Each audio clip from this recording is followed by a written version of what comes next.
Action thriller എന്ന സിനിമയിൽ നിന്നും അല്പം ഫാമിലി നിറഞ്ഞ കൂടി സിനിമയായിരുന്നു പുഷ്പ 2. ആ സിനിമയിലെ രംഗങ്ങളെ വെല്ലുന്ന വിധത്തിലായിരുന്നു അല്ലുവിനെ ഇന്ന് പോലീസ് സംഘം അറസ്റ്റ് ചെയ്തത്. എന്നാൽ പുഷ്പരാജിനെ പോലെ നെഞ്ചുവിരിച്ചു തന്നെയാണ് പോലീസ് നടപടിയെ അല്ലു നേരിട്ടത്. വെള്ളിയാഴ്ച ഉച്ചയോടെ അദ്ദേഹത്തിന്റെ വസതിയിലെത്തിയാണ് തെലങ്കാന പോലീസ് സംഘം നടനെ അറസ്റ്റ് ചെയ്തത്. അറസ്റ്റ് നടപടികൾക്കിടെ ഏറെ വൈകാരികമായ രംഗങ്ങളാണ് അരങ്ങേറിയത്. ഇതിന്റെ വീഡിയോ ദൃശ്യങ്ങൾ പുറത്തു വന്നിട്ടുണ്ട്. അറസ്റ്റിനായി പോലീസ് സംഘം വീട്ടിലെത്തിയ സമയത്ത് അല്ലു അർജുൻ കാപ്പി കുടിച്ചുകൊണ്ടിരിക്കുകയാണ്. ഇതാണ് ദൃശ്യങ്ങളിലുള്ളത്.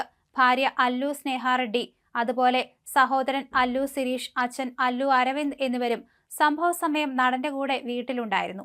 അല്ലു അർജുൻ കാപ്പി കുടിച്ചു തീരുന്നതുവരെ പോലീസ് സംഘം കാത്തിരുന്നു. ഇതിനുശേഷമാണ് നടനുമായി പോലീസ് സംഘം സ്റ്റേഷനിലേക്ക് പോയത്.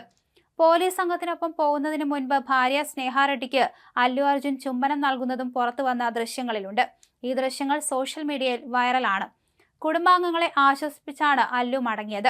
കാപ്പി കുടിച്ചതിന് പിന്നാലെ ഇനി പോകാം സർ എന്ന് പറഞ്ഞാണ് അല്ലു അർജുൻ പോലീസ് ഉദ്യോഗസ്ഥരോടൊപ്പം നടന്നു നീങ്ങിയത്. ചെറിയ തർക്കങ്ങളും ഇതിനിടെ ഉണ്ടായി. ഇതിനിടെ താങ്കൾ ആവശ്യപ്പെട്ടതെല്ലാം തങ്ങൾ മാനിച്ചുവെന്ന് പോലീസ് ഉദ്യോഗസ്ഥൻ പറഞ്ഞപ്പോൾ നടൻ ഇതിന് മറുപടി നൽകുകയും ചെയ്തു. നിങ്ങൾ ഒന്നും മാനിച്ചില്ലെന്നും തന്റെ ആവശ്യങ്ങളൊന്നും അംഗീകരിച്ചില്ലെന്നുമായിരുന്നു നടന്റെ മറുപടി. അല്പം കടുപ്പിച്ചുകൊണ്ട് അല്ലു പറഞ്ഞത് ഇങ്ങനെയായിരുന്നു: സർ, നിങ്ങൾ ഒന്നും മാനിച്ചിട്ടില്ല. എനിക്ക് വസ്ത്രം മാറണമെന്നും എന്റെ കൂടെ ഒരാളെ കൂടി അയക്കണമെന്നും ഞാൻ പറഞ്ഞിരുന്നു. നിങ്ങൾ എന്നെ കൊണ്ടുപോകുന്നതിൽ ഒരു തെറ്റുമില്ല. പക്ഷേ എന്റെ കിടപ്പുമുറിയിലേക്ക് വരെ വന്നത് വളരെ കൂടുതലായിപ്പോയി, അല്ലു അർജുൻ പറഞ്ഞു. പുഷ്പ സിനിമയിലെ ഡയലോഗായ ഫ്ലവർ അല്ല ഫയർ ആണ് എന്നെഴുതിയ ഹൂഡി ധരിച്ചാണ് അല്ലു അർജുൻ പോലീസ് സംഘത്തിനൊപ്പം മടങ്ങിയത്.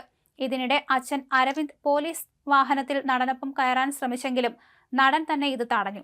അതിനിടെ പിന്നീട് പോലീസ് സംഘത്തിനൊപ്പം മറ്റൊരു വേഷം ധരിച്ച് അല്ലു അർജുൻ ലിഫ്റ്റിൽ കയറി പോകുന്നതും ദൃശ്യങ്ങളും പുറത്തു വന്നിരുന്നു. ഡിസംബർ 4-ാം തീയതി പുഷ്പ 2 സിനിമയുടെ പ്രദർശനത്തിനിടെ ഹൈദരാബാദിലെ സന്ധ്യ തിയേറ്ററിലുണ്ടായ തിക്കിലും തിരക്കിലുമാണ് രേവതി എന്ന യുവതി മരിച്ചത്. അന്നത്തെ പ്രദർശനത്തിനിടെ അല്ലു അർജുനും തിയേറ്ററിലെത്തിയിരുന്നു. ഇതേ തുടർന്നാണ് വലിയ തിക്കും തിരക്കുമുണ്ടായത്. അപകടത്തിൽ രേവതിയുടെ മകന് പരിക്കേൽക്കുകയും ചെയ്തിരുന്നു. നടൻ തിയേറ്ററിലെത്തുന്ന വിവരം തങ്ങളെ മുൻകൂട്ടി അറിയിച്ചില്ലെന്നാണ് പോലീസ് പറയുന്നത്. സംഭവത്തിൽ യുവതിയുടെ കുടുംബം നൽകിയ പരാതിയിലാണ് അല്ലു അർജുൻ ഉൾപ്പെടെയുള്ളവർക്കെതിരെ കേസെടുത്തത്. ഇതേ കേസിൽ നേരത്തെ സന്ധ്യ തിയേറ്ററിലെ 2 ജീവനക്കാരെയും പോലീസ് അറസ്റ്റ് ചെയ്തിരുന്നു. അതിനിടെ കേസിലെ തുടർ നടപടികൾ നിർത്തിവെക്കണമെന്നാവശ്യപ്പെട്ട് അല്ലു അർജുൻ കോടതിയെ സമീപിക്കുകയും ചെയ്തു. തിക്കിലും തിരക്കിലും മരിച്ച യുവതിയുടെ കുടുംബത്തിന് നടൻ ധനസഹായവും വാഗ്ദാനം ചെയ്തിരുന്നു.